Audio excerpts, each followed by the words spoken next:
Let me bring you up to speed on a particular thing that happened in the House of Commons today during Prime Minister's questions. As you would have expected, Kemi Badenoch challenged the Prime Minister and goaded the Prime Minister over what happened in the Commons yesterday with his welfare bill. But alongside him, or behind him when he was standing at the dispatch box the entire time, the Chancellor Rachel Reeves appeared to either be in tears at certain points or to have been in tears, and she looked very downtrodden and upset. Naturally, at seeing that, a lot of speculation started to fly around as to whether she had already been sacked, had resigned, or was feeling the heat, or something specific had been said to her, and there has been some clarification on that from her own spokesperson, who said she was upset. Yes, indeed she was. You could see it. But it was a personal matter. Peter's called from Bexley. We're having a conversation, Peter, about what both Rachel Reeves and Keir Starmer should have learnt this week. What do you think? Well, the reason I rang was about Kemi Badenoch. Her comments in the Commons. Using Rachel Reeves, the unwise decision of Kemi Badenoch to use the tearful and distressed state of Rachel Reeves as part of her attack on Keir Starmer. I think the inference there was that the strain of carrying forward Labour's policies, the financial side of them, and her possible insecurity in their position was causing her to be tearful, to be distressed. And I think really some people don't learn ever that appearances can be deceptive. And I think she was very unwise to do it. And if it turns out that it is a personal reason, as she decided to do to make this sort of comments in public on Prime Minister's question time, I think she should apologise at the next Prime Minister's question time. I don't really like people who criticise in public and apologise in private. In private. I think that's cowardice and it's hypocrisy. That's the point I was trying to make. I think you've mostly covered this point anyway, especially with Rachel Maskell. But that was my view of what happened. I was listening at the time, and I thought then that's very silly of you, Kemi. Just find out first what's going on. Yeah, you don't point your finger at a crying person, do you? No, you don't. And, well, we'll see. I mean, obviously, we don't really know the full facts yet. Maybe they will come out, maybe they won't come out. But as I say, if it does turn out that it was a personal reason that she was so fragile, then Kemi Badenoch owes her an apology. At the next Prime Minister's question time. But that's all the point I wanted to make. No, and I think I agree with you, Peter. It's a strong point and a human point. Thank you very much, Peter in Bexley. Robert has called from East Grinstead. Hello, Robert. Hi, hello, Sheila. Good afternoon. I'd just like to remind you, well, you know this as well, but some of the listeners, that our Prime Minister, who was crying in 2019, the reasons why she was doing that are fully known, because she was undermined at every turn by Sir Keir Starmer and Boris Johnson from both angles. So she left in a real mess, not surprisingly. My best wishes to her today. I think what Sir Keir Starmer should learn today is he has been elected. He's got a big majority in Parliament, but it is by the lowest electoral turnout for 100 years. So my message to Sir Keir is, and I always admire these people for doing what they do, for putting them out there to begin with, is just get in touch with real life. One way to get more money off people is allow people to become wealthy. Keep the same percentage of tax, don't increase it at all, but just allow people to become wealthy. Stop harassing them by sort of tax grabs. And what have we got now? £90 fine for going through a public road, the Blackwall Tunnel, if you accidentally don't pay it. It's relentless. Yeah, it feels it. It feels it. But do you think that the lesson they should have learned this week is about policy or tone with their own MPs? I think it's about policy, and neither. I think that the Kemi Badenoch as well, Sir Keir Starmer, needs to look at our recent history. I think that, you've got to just square up to reality.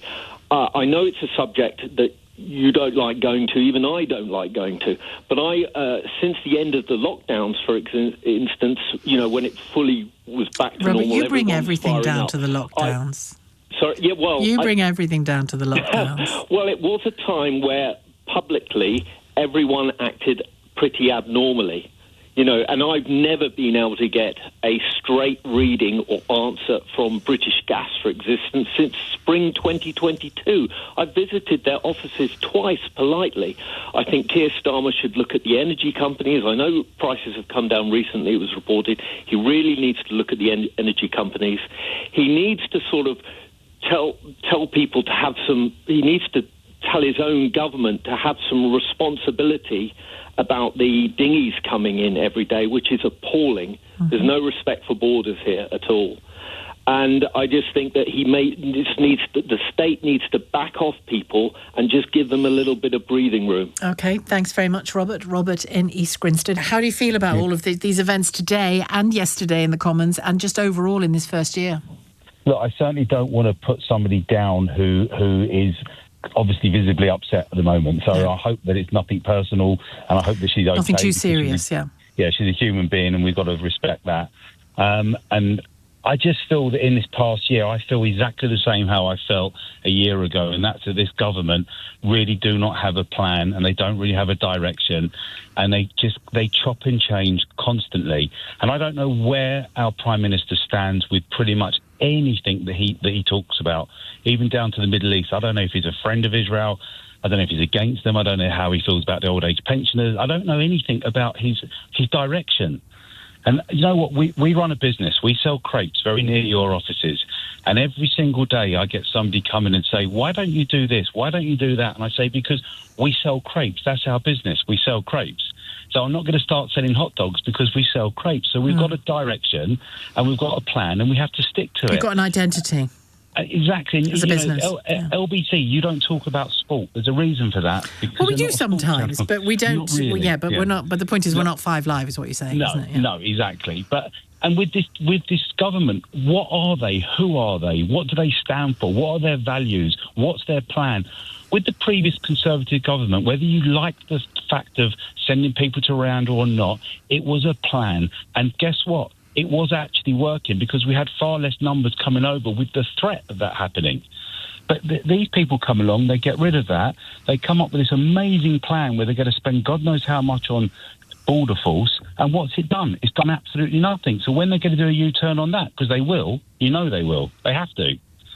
And it's everything they do. They just change their mind every 5 minutes. You cannot please everybody all of the time. Did you vote for them out of interest or not? No, because I didn't think that the... Did you feel like you couldn't get a hold of them, if you see what I mean? You couldn't get a sense of what they were about?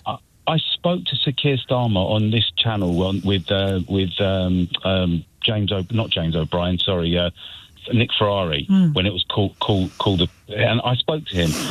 Keir, it was called, wasn't it? Yeah. And I put the phone down from him and I thought to myself, what a lovely man.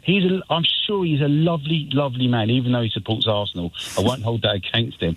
But I put the phone down and I thought, I asked him a question about how are you going to reduce the amount of reoffending, right? I thought it was quite a sensible question to ask him, bearing in mind he used to work for the CPS.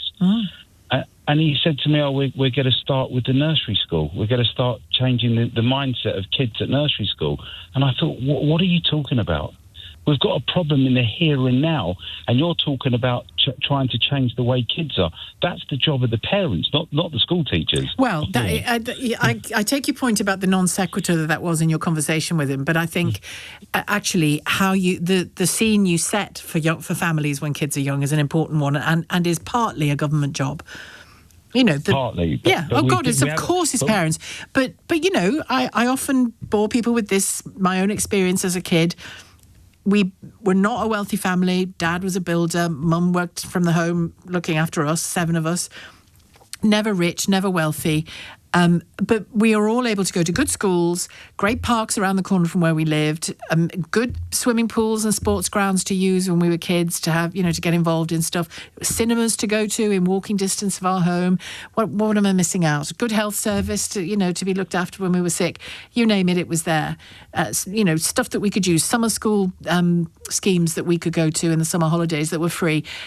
The state set the scene so that my parents could be the parents that they were. Of course. See what I mean? I do see what you mean.